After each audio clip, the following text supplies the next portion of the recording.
Insights, practical truths for successful living with Carl Summer. The story of the lion and the mouse teaches children how things that are seemingly insignificant can have a profound influence when coupled with caring and perseverance. Bitsy had a serious problem of finding enough food for her children, so she decided to move next to the den of Leo, the king of the forest. Her friends warned her, but she had it all planned.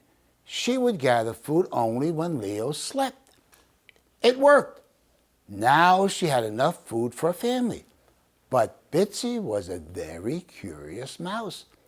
Curiosity in children is a great virtue. However, sometimes children's curiosity can become dangerous. They become tempted to decide to jump out of a high tree or off of a roof of a building, climb up a tall ladder, or go too deep in water when they can't swim.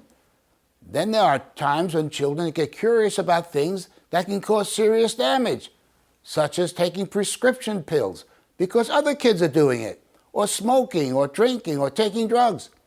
Parents, warn your children of doing things that may harm them. I was always concerned about the safety of my children. I had a shelf that had exposed sharp corners. I put something round over it so my children wouldn't get hurt. When my children were young, we lived in Queens, New York. When we walked down the block, we could race down there, had races down the block, but they had to wait at the corner because we had to walk across the street and look both ways. I taught them that. In regards to doing things that harm the body, such as smoking, drugs, drinking, my wife and I were fortunate we belonged to a church that supported the values we believed in. So besides our beliefs, we also had the additional backing of like-minded people. This is extremely important. Bitsy's curiosity got the best of her, and she began climbing all over Leo. Then she got caught. Leo was furious, but he was human that such a small mouse as her could ever one day help him. The king of the forest let her go. One day, Leo goes out to hunt for food and gets captured in a net. He roars, kicks, and jerks. He's trapped.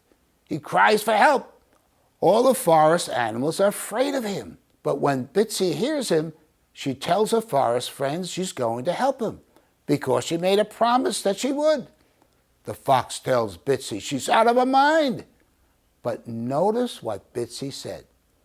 I'm not out of my mind. Leo saved my life. I must return the favor. Bitsy had integrity. It used to be a person's word was their bond. Just a handshake was needed. But today, you must have signed documents. And in many cases, these documents have to be notarized. I wrote a book called Teen Success in Career and Life Skills. In it, I report that one of the most important virtues for success is to have integrity. To be honest, Alan Lloyd McGinnis, in Bringing Out the Best in People, had this to say about the importance of integrity.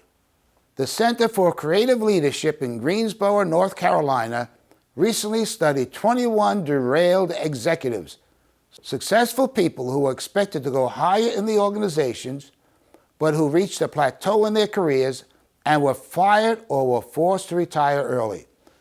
They were compared with 20 arrivers, those who made it all the way to the top.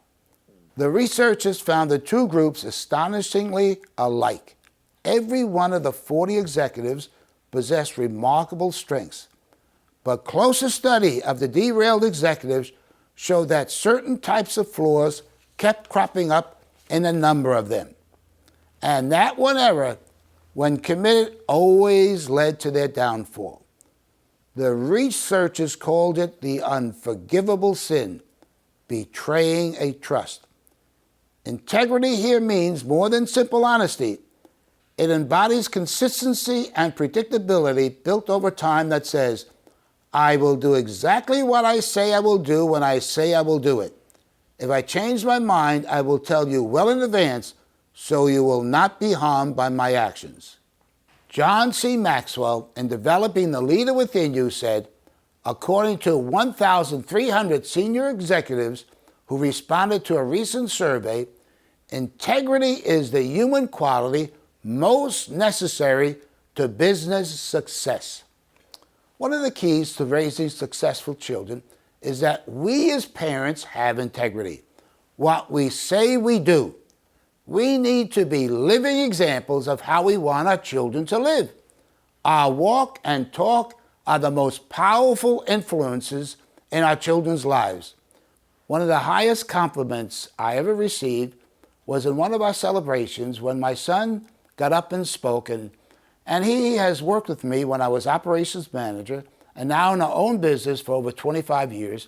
He said this: "What you see in church about my father, he's the same at home and at work." Leo pleaded for Bitsy to get help, for it would be impossible for her, being so small, to help him. Bitsy told him all the forest animals were afraid of him. Then, without another word, she jumped on the net and began chewing on the cords. The cords began to snap. But when the hunters arrived, "It's hopeless," Leo groaned. "Leave so hunters won't get you." "I'm going to keep on trying," Bitsy insisted.